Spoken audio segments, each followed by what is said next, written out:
Welcome back. ఇటీవలి కాలంలో చిన్న పిల్లల్లో ఎక్కువగా గొంతులో ఆహార పదార్థాలు ఇతర వస్తువులు ఇరుక్కుపోయి చనిపోతుండడం చూస్తున్నాం. ఈ సంఘటనలు తల్లిదండ్రులను భయాందోళనకు గురిచేస్తున్నాయి. తల్లిదండ్రులు చిన్నారులకు కొన్ని రకాల ఆహార పదార్థాలను తినిపిస్తుండడం, పిల్లలు తెలియక కొన్ని వస్తువులు నోట్లో పెట్టుకుంటుండడం, కారణాలేవైనా పిల్లలు ప్రాణాలను కోల్పోతున్నారు. దీనిపై పిల్లల వైద్యులు ఏం చెప్తున్నారు? ఇలాంటి పరిస్థితుల్లో ప్రథమ చికిత్స ఎలా చేయాలి? ఇతర వివరాలను neonatologist and paediatrician doctor Kalyan Chakravarthy clinical demo ద్వారా ఇప్పుడు వివరిస్తారు.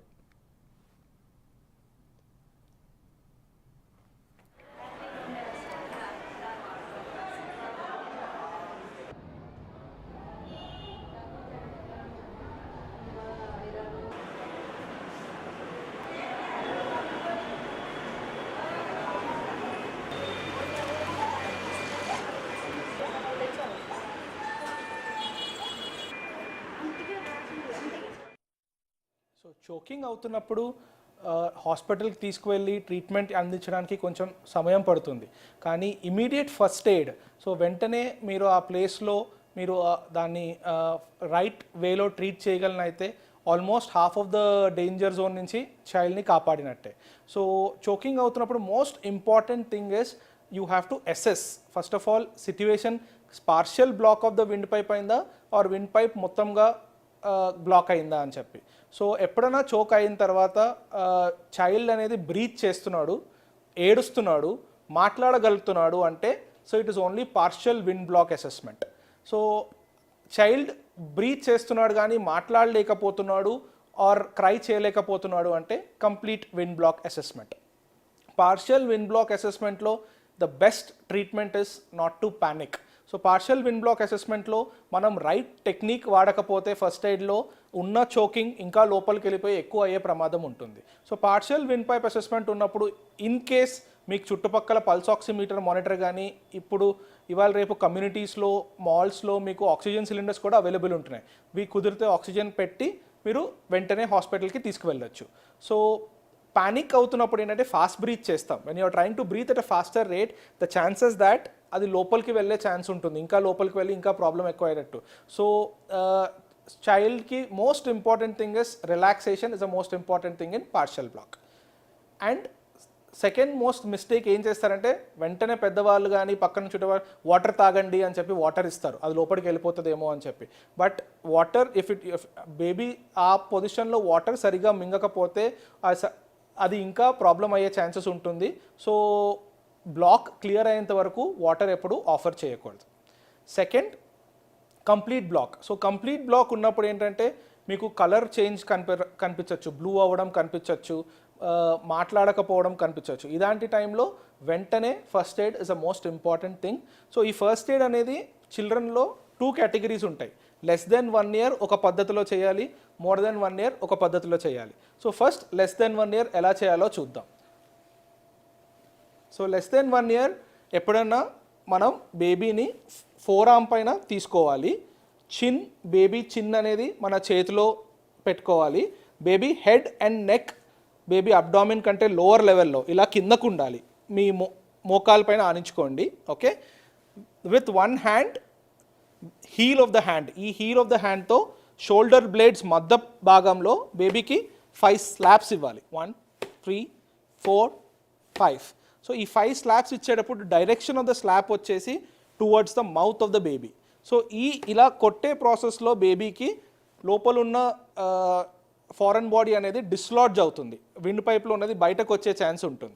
సో ఇలా 5 times చేశాక మీరు బేబీని తిప్పి నోట్లో ఉందా మీకు ఏమైనా కనిపిస్తుందా చూస్తారు. కనిపిస్తే మాత్రమే ఫింగర్తో తీస్తారు, కనిపించకుండా బ్లైండ్ స్వీప్ చేయకూడదు.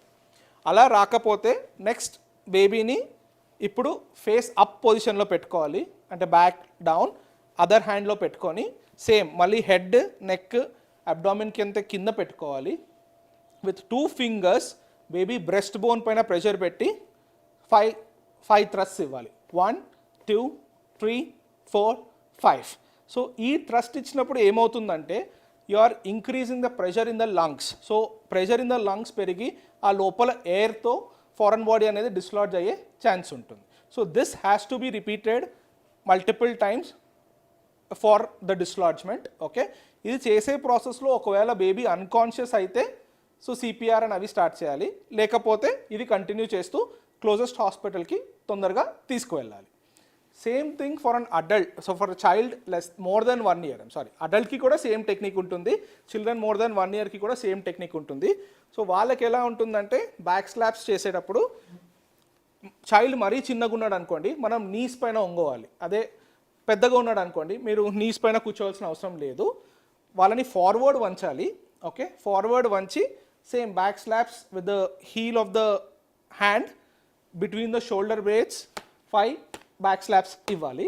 ఓకే, ఆర్ బ్యాక్ స్లాప్స్ అవ్వకపోతే థ్రస్ట్ ఎట్లా ఇవ్వాలంటే వాళ్ళని ఇట్లా ర్యాప్ చేసి పట్టుకోవాలి 2 చేతులతో. సో ఒక చేతి ఫిస్ట్ చేసుకొని ఇంకొక, నేను చూపించి తర్వాత బేబీ పని చూసి, సో ఒక చేతితో ఫస్ట్ ఫిస్ట్ చేసుకోవాలి, ఇంకొక చేయి ఫిస్ట్ని కవర్ చేయాలి, కప్ చేయాలి. వాళ్ళకి between the rib cage and the బొడ్డుకి రిబ్ కేజ్కి మధ్యలో ప్రెషర్ పెట్టి 5 times ఇన్నర్ పుష్ ఇవ్వాలి. ఈ పుష్ ఇచ్చేటప్పుడు ఏంటంటే this push should be again towards the mouth, లోపలికి కాదు, towards the mouth. So again with this push you are increasing the pressure in the lungs and that air can dislodge the foreign body. So something like this. So you will wrap the child or you will wrap the adult with one hand, make a fist, inkoka hand cup chesi 1 2 3 4 5 ila chesi dan tarvata lopala emana foreign body dislodge aithe note loki ochindi anukondi, కనిపిస్తుంటే మీరు finger sweep తో తీసేయచ్చు, కనిపించకపోతే మళ్ళీ repeat చేయాలి. Thank you. Reddika, పిల్లలకు గొంతులో ఆహారం ఇరుక్కుంటే చనిపోయే పరిస్థితులు ఏ సందర్భంలో ఉంటాయి? ఎంత సమయంలోపు ఇరుక్కున్న పదార్థాన్ని వెలికి తీయాలి? ఆ పరిస్థితుల్లో పిల్లలు ప్రాణాలు ప్రమాదంలో ఉన్నాయని ఎలా గమనించడం? ఇలాంటి సందేహాలు ప్రస్తుతం తల్లిదండ్రుల్లో మొదలవుతున్నాయి. అలాంటి సందర్భాల్లో ప్రాథమిక చికిత్స చేసి వెంటనే హాస్పిటల్కు తీసుకువెళ్లాలని చెప్తున్న neonatologist and paediatrician doctor Kalyan Chakravarthy కొండాతో మా ప్రతినిధి అంజుమ ఫేస్ టు ఫేస్. ఏవైనా ఆహార పదార్థాలు తీసుకునే సమయంలో గొంతులో ఇరుక్కుపోవడము, పొలమారడము అనేది తరచుగా చూస్తూ ఉంటాము. అయితే ఇటీవలి కాలంలో చాలా మంది చిన్నపిల్లలు గొంతులో ఆహార పదార్థాలు ఇరుక్కుపోయి చనిపోతున్నారు. ఎందుకు ఇలా అవుతుంది? నిజంగానే గొంతులో ఏదైనా ఇరుక్కుపోతే చనిపోతారా? వంటి వివరాలను తెలుసుకుందాము. ప్రస్తుతం మనం నానక్రామ్గూడలో ఉన్నటువంటి రెయిన్బో చిల్డ్రన్స్ హాస్పిటల్లో ఉన్నాము. మనతో పాటు neonatologist and paediatrician doctor Kalyan Chakravarthy Konda గారు ఉన్నారు. మిగతా విషయాలను ఆయన మాటల్లోనే అడిగి తెలుసుకుందాము. సో మీరు చెప్పినట్టు గొంతులో ఇరుక్కోవడం అనే దాన్ని మెడికల్ లాంగ్వేజ్లో చోకింగ్ అంటామండి. అది పిల్లలకే కాదు, పెద్దవారికి కూడా అవ్వచ్చు. సో తినేటప్పుడు తిను పదార్థం కానీ లేకపోతే ఆడుకునేటప్పుడు బొమ్మ కానీ గొంతులో విండ్ పైప్లో ఇరుక్కుపోయినప్పుడు గాలి ఆడక ప్రాబ్లమ్స్ అవుతాయి. సో జస్ట్ గాలి తగ్గడం, ఎగశ్వాస చేయడం దగ్గర నుంచి చనిపోవడం వరకు anything can happen based on the severity. So మొత్తం విండ్ పైప్ మొత్తం బ్లాక్ అయిపోయినప్పుడు మనకి గాలి ఆడక కలర్ చేంజ్ అయ్యి నీలం రంగు అయ్యి చనిపోవచ్చు, కరెక్ట్ టైంలో ట్రీట్మెంట్ అందకపోతే. ఆర్ కొంచెమే బ్లాక్ అయినప్పుడు ఫాస్ట్ బ్రీతింగ్ అట్లాంటివి రావచ్చు, నాయిసీ బ్రీతింగ్, సౌండ్ బ్రీత్ చేసేటప్పుడు మనకి వీజింగ్ లాంటి సౌండ్ రావచ్చు, స్ట్రైడర్ అంటాం, అలాంటి సౌండ్ రావచ్చు. బట్ ఇట్లాంటి సగం ఫుల్ బ్లాక్ అవ్వకపోతే we will have time to go to the హాస్పిటల్కి వెళ్ళి చికిత్స తీసుకునేంత వరకు టైం దొరకచ్చు. సరైతే గతంలో మనం చూసాము, ఒక బాబు పూరీలు ఎక్కువగా క్వాంటిటీలో తీసుకోవడం వల్ల అవి ఇరుక్కుపోయి చనిపోయాడు. ఇటీవల చూసాము 1.5 year బాబు పల్లీలు తింటూ అవి గొంతులు ఇరుక్కొని చనిపోయాడు. అంటే ఎటువంటి పదార్థాలు మనం తీసుకున్నప్పుడు ఎంత జాగ్రత్తగా ఉండాలి? తల్లులు ఈ విషయంలో ఎంత జాగ్రత్తలు పాటించాలి? ఓకే, సో అగైన్ ఇప్పుడు ఈ ఫుడ్ తినేటప్పుడు చోక్ అనేది మల్టిపుల్ రీజన్స్ వల్ల అవ్వచ్చండి. First type of food. So common foods మనకి చోక్ అవ్వడానికి రీజన్ ఏంటంటే ఏమన్నా hard food, difficult to chew food and pieces, పెద్ద పెద్ద పీసెస్ లాగా, especially ground nut, grapes or fruits with seeds inside. Okay, so ఇలాంటివి పిల్లలు సరిగా మింగలేకపోతే అది అడ్డుపడచ్చు. ఓకే, అప్పుడప్పుడు మంచి ఫుడ్ తినేటప్పుడు కూడా చోక్ అవ్వచ్చు, ఎస్పెషల్లీ పూరి. ఇప్పుడు పూరి నేను చెప్పిన క్యారెక్టరిస్టిక్స్ ఏం లేవు, అయినా సరే చోక్ ఎప్పుడు అవుతారు అంటే ఫాస్ట్గా తింటున్నప్పుడు. సో కూరుకుంటున్నప్పుడు, నోట్లో కుక్కుకుంటున్నప్పుడు చోక్ అవ్వచ్చు మింగలేకపోవడం వల్ల. Second, feeding in inappropriate position. ఇప్పుడు నార్మల్గా కూర్చొని తినాలి, సో పడుకొని కొంతమంది పిల్లలు తింటూ ఉంటారు, పెద్దవాళ్ళు ఎంకరేజ్ చేస్తూ ఉంటారు. అలాంటి టైంలో ఫీడింగ్ ఇన్ ఇన్అప్రోప్రియేట్ పొజిషన్స్లో కూడా చోక్ అయ్యే సాధ్యత ఉంటుంది. Other common foods which can cause choking are normally popcorn వల్ల చోక్ అవ్వచ్చు. పిల్లలు చూయింగ్ గమ్స్ తింటారు, అది చోక్ అవ్వచ్చు. Okay, bones, non vegetarian diet, పెద్ద మీట్ చంక్ తింటారు, చోక్ అవ్వచ్చు. బోన్స్ తిన్నా చోక్ అవ్వచ్చు. These are the common things. అయితే 5 ఏళ్ల లోపు పిల్లల్ని మనం చూస్తే వాళ్ళు తల్లుల పర్యవేక్షణలోనే ఉంటారు. మరి తల్లులు ఎటువంటి జాగ్రత్తలు తీసుకోవాలి? ఎందుకంటే పిల్లల మీద వాళ్ళు దృష్టి సారించడం ఒక్కొక్కసారి కుదరొచ్చు, కుదరకపోవచ్చు. సో, చిన్న పిల్లలు ఉన్న ఇంట్లో ఎటువంటి జాగ్రత్తలు పాటించాలి? సో బేసికలీ లైక్ మీరు చెప్పినట్టు ఫస్ట్ ఆఫ్ ఆల్ సూపర్విజన్ అనేది చాలా ఇంపార్టెంట్ అండి. పిల్లలు కొంచెం పెద్దగా అయ్యేంత వరకు, వాళ్ళకి కరెక్ట్ తెలిసేంత వరకు ఆల్వేస్ వాళ్ళు తింటున్నప్పుడు కానివ్వండి, ఆడుకుంటున్నప్పుడు కానివ్వండి, ఒక ఎల్డర్లీ పర్సన్, ఒక పెద్దవాళ్ళు ఎవరైనా వాళ్ళని గమనిస్తూ ఉండాలి. సో దట్ ఏమన్నా స్మాలెస్ట్ ఆఫ్ ద చేంజ్ ఎర్లీగా డిటెక్ట్ చేసి వెంటనే చేయొచ్చు. ఓకే, సో వాళ్ళు అంటే ఇప్పుడు ఇట్లాంటిది ఏమైనా నోట్లో పెట్టుకుంటున్నప్పుడు, ఎస్పెషల్లీ ఫుడ్కే కాదు టాయ్స్కి కూడా చోక్ అవ్వచ్చు. ఇప్పుడు మనం చూస్తే చాలా టాయ్స్ పైన చోకింగ్ హజార్డ్ నాట్ ఓన్లీ ఈ ఏజ్లో ఉంటుంది. సో అది 3 years పైన పిల్లలకి, 5 years పైన పిల్లలకి ఉంటే మనం చిన్నపిల్లలకి ఇచ్చేస్తాం. వాళ్ళు ఎందుకంటే చిన్న పీసెస్ గొంతులో పెట్టుకోవచ్చు. మౌతింగ్ అనేది చిన్నపిల్లలకి their way of exploring. Mouthing common. So ఆ మౌతింగ్ ప్రాసెస్లో నోట్లోకి వెళ్ళొచ్చు. మోస్ట్ డేంజరస్లీ బటన్ బ్యాటరీస్ ఉంటాయి which are not just choking ఒక్కటే కాదు, దే ఆర్ కరోసివ్స్. అవి ఏంటంటే ఆల్కలైన్ ఉంటాయి అన్నమాట. అవి లోపల ఉన్న టిష్యూస్ని బర్న్ చేస్తాయి కూడా, which are very very scary and dangerous things. So నార్మల్గా తల్లులు తీసుకోవాల్సిన జాగ్రత్తలు ఏంటంటే, పిల్లలకి ఫస్ట్ ఆఫ్ ఆల్ పెట్టాలి. పడుకున్నప్పుడు ఫుడ్ పెట్టకూడదు. ఇన్ఫ్యాక్ట్ మీరు 6 months నుంచే పిల్లలకి హై చైర్ అలవాటు చేసి కూర్చోపెట్టే దాంట్లో ఫుడ్ పెట్టాలి. అండ్ ఫీడ్ చేసేటప్పుడు మాట్లాడడం, గట్టిగా నవ్వడం లాంటివి ఎంకరేజ్ చేయకూడదు. ఓకే, మొత్తం మంచిగా థరోలీ నమలడం వాళ్ళకి నేర్పించాలి, లోపల కుక్కుకోకుండా. వాళ్ళు బేబీ లెడ్ వీనింగ్ అని చెప్పి చిన్న బేబీస్కి, 6 months బేబీస్కి హార్డ్ ఫుడ్ వాళ్ళే తినాలి అని చెప్పి ఇచ్చేస్తారు. But please consult with the doctor. So every చైల్డ్కి correct shape of the food, correct size of the food, correct texture of the food ఇస్తే చోకింగ్ అయ్యే ఛాన్సెస్ తక్కువ ఉంటాయి. అయితే నార్మల్‌గా మనకు గొంతులో ఏమైనా ఇరుక్కుపోతే నిజంగానే చనిపోయేంత ఉంటుందా సార్? అంటే గొంతులో ఇప్పుడు పల్లీలే కానీ, లేదంటే పూరీలు ఎక్కువ క్వాంటిటీలో తీసుకున్నాడు కాబట్టి, ఆ అబ్బాయికి గొంతులో ఇరుక్కుపోయి శ్వాస ఆడక చనిపోయాడు. ఈ పల్లీలు తినడం వల్ల కూడా అవి గొంతులో ఇరుక్కుపోయి చనిపోతారంటారా? సో ఏమవుతుందంటే అండి, నార్మల్గా మన గొంతు వెనకాతల ఫుడ్ పైప్, విండ్ పైప్ అని 2 ఉంటాయి. ఓకే, ఆ ఫుడ్ పైప్కి, విండ్ పైప్కి మధ్యలో ఒక లిడ్ ఉంటుంది. ఆ లిడ్ పేరు ఎపిగ్లాటిస్. సో మనం మింగేటప్పుడు ఎపిగ్లాటిస్ ఏం చేస్తుందంటే విండ్ పైప్ని మూసేస్తుంది, ఫుడ్ పైప్లోకి వెళ్తుంది. సో అప్పుడప్పుడు ఇది సరిగా చేయకపోతే అది ఫుడ్ పైప్లోకి వెళ్ళిపోతుంది. So size of the food బట్టి, size of the wind pipe బట్టి, ఇప్పుడు పల్లి అనేది మన విండ్ పైప్ పెద్దగా ఉండొచ్చు, మన దాంట్లో చిన్నగా సైజ్ ఉండొచ్చు. కానీ చిన్న బేబీకి విండ్ పైప్ చిన్నగా ఉంటుంది, పల్లి it self can block entire thing. Okay, and ఏమవుతుందంటే విండ్ పైప్ కూడా లోపల బ్రాంచెస్ అవుతుంది. సో ఆ పల్లి వెళ్ళి ఏ బ్రాంచ్లో కూర్చుంది, ఎక్కడ కూర్చుంది, ఓకే, దాని తర్వాత ఫస్ట్ ఎయిడ్ బేబీకి ఎంతసేపట్లో దొరికింది, ట్రీట్మెంట్ ఎంత డిలే అయింది, ఆల్ దీస్ మ్యాటర్ అంటే నెక్స్ట్ కన్సిక్వెన్సెస్ గురించి. సో ఏదైనా ఆహార పదార్థం గొంతులో ఇరుక్కుపోతే ఎంత సమయం లోపు మనం దాన్ని తీయగలుగుతాం సార్? అంటే ఉంటుందా ఈ పీరియడ్ వరకు అని చెప్పేసి అని అట్లేమైనా?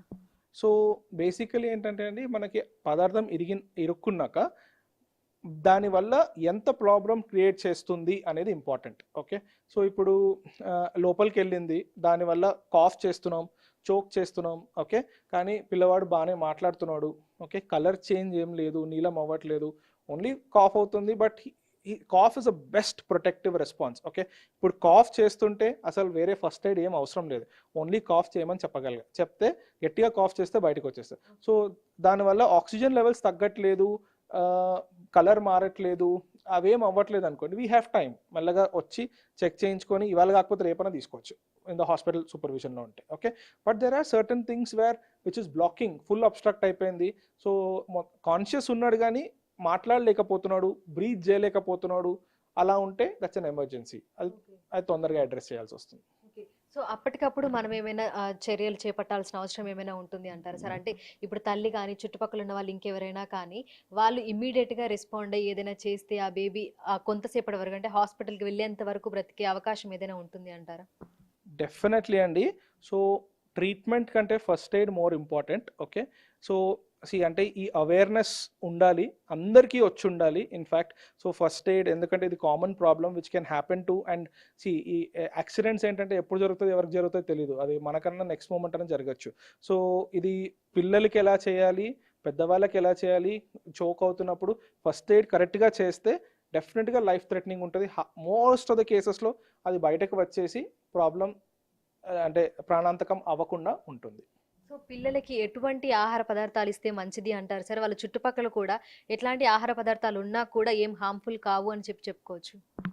సో ఒకటి ఫుడ్ వైజ్ అది ఏజ్ రిలేటెడ్ అండి. ఇప్పుడు పిల్లలకి ఎట్లా అంటే పెద్దవాళ్ళకి ఉన్నట్టు ఉండదు. సో 6 months బేబీకి this food is right, 7 months బేబీకి this food is right. So initially when you start feeding, ఎప్పుడైనా కాంప్లిమెంటరీ ఫీడ్ స్టార్ట్ చేసినప్పుడు 6 months బేబీకి ఇట్లా చెంచతో లిఫ్ట్ చేస్తే జారుగా కింద పడాలి. కానీ మన వాళ్ళు ఏం చేస్తారు, అమ్మమ్మలు తాతయ్యలాగా మేము పెట్టాం మీకు, నీకు దోశ పెట్టాను, నీకు పూరి పెట్టాను, నీకు చపాతీ పెట్టాను, నువ్వు 4 నెలల్లో తిన్నావు, 3 నెలల్లో తిన్నావు అని పెట్టేస్తారు. So that's not right. So ఒక్కొక్క ఏజ్ ప్రకారం this is right for them, this is wrong for them ఉంటుంది. సో చోకింగ్ హజార్డ్ అనేది పిల్లలకి 2.5 to 3 years వరకు ఉంటుందండి. అప్పటి వరకు సాఫ్ట్ చిన్న ఇప్పుడు ఫర్ ఎగ్జాంపుల్ ఒక గ్రేప్ ఉంటుంది, గ్రేప్ మొత్తం ఇంత పెద్దది ఉంటుంది, అడ్డుపడే ఛాన్సెస్. అదే ఆ గ్రేప్ని 4 pieces చేశారనుకోండి, లెస్ లైక్లీ. ఇప్పుడు మీకు ఆల్మండ్ ఉంటుంది, బదాం ఉంటుంది. సో చిన్న పిల్లలకి మీరు బదాం ఇవ్వచ్చు, కానీ పౌడర్ చేసి తన ప్యూరీలో కలపండి. కొంచెం 1 year దాటినాక దాన్ని ఒక 4 pieces చేసి ఒక్కొక్క స్మాల్ పీస్ ఇవ్వండి. సో అలా బేస్డ్ ఆన్ ద ఏజ్ ఉంటుంది. సో యూ కెన్ ఆల్వేస్ మీ వ్యాక్సినేషన్ విజిట్స్లో డాక్టర్ దగ్గరికి వచ్చినప్పుడు you can discuss about all this in detail. Always they will guide you on that. So విన్నారు కదా, ఇటీవలి కాలంలో చాలా మంది పిల్లలు అయితే గొంతులో ఏదో ఒక ఆహార పదార్థం ఇరుక్కుపోయి ప్రాణాలను కోల్పోతున్నారు. అయితే ఈ విషయంలో తల్లులు మరింత జాగ్రత్త వహించాల్సినటువంటి అవసరం ఎంతైనా ఉంది. ఎందుకంటే వాళ్ళ వయస్సు రీత్యా వారికి ఎటువంటి ఆహారం ఇవ్వాలి, అదేవిధంగా వారి చుట్టుపక్కల ఎటువంటి ఆహార పదార్థాలను ఉంచాలి అనేది కూడా ప్రతి ఒక్క తల్లి, అదేవిధంగా పర్యవేక్షణలో ఉన్నటువంటి పెద్దలు కూడా గమనించాల్సినటువంటి అవసరం ఎంతైనా ఉంది. ఏదైనా ఇరుక్కుపోయినప్పుడు ఇమీడియట్ గా డాక్టర్ దగ్గరికి తీసుకొని వెళ్లాల్సినటువంటి అవసరం కూడా ఉందని మనకు పీడియాట్రిషియన్ అయితే సూచిస్తున్నారు. వీడియో జర్నలిస్ట్ పరశురామ్తో అంజుమా, బిగ్ టీవీ, హైదరాబాద్.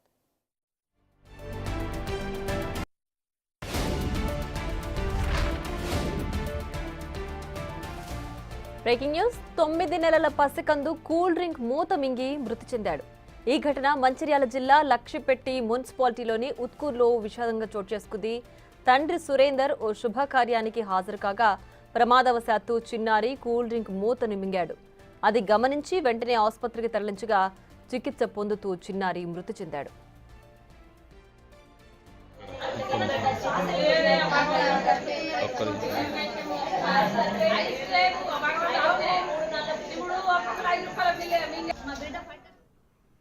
తొమ్మిది నెలల పసికందు కూల్ డ్రింక్ మూత మింగి మృతి చెందాడు. ఈ ఘటన మంచిర్యాల జిల్లా లక్షెట్టిపేట మున్సిపాలిటీలోని ఉత్కూర్లో చోటు చేసుకుంది. తండ్రి సురేందర్ ఓ శుభకార్యానికి హాజరు కాగా ప్రమాదవశాత్తు చిన్నారి కూల్ డ్రింక్ మూతను మింగాడు. అయితే అది గమనించి వెంటనే ఆసుపత్రికి తరలించగా చికిత్స పొందుతూ చిన్నారి మృతి చెందాడు.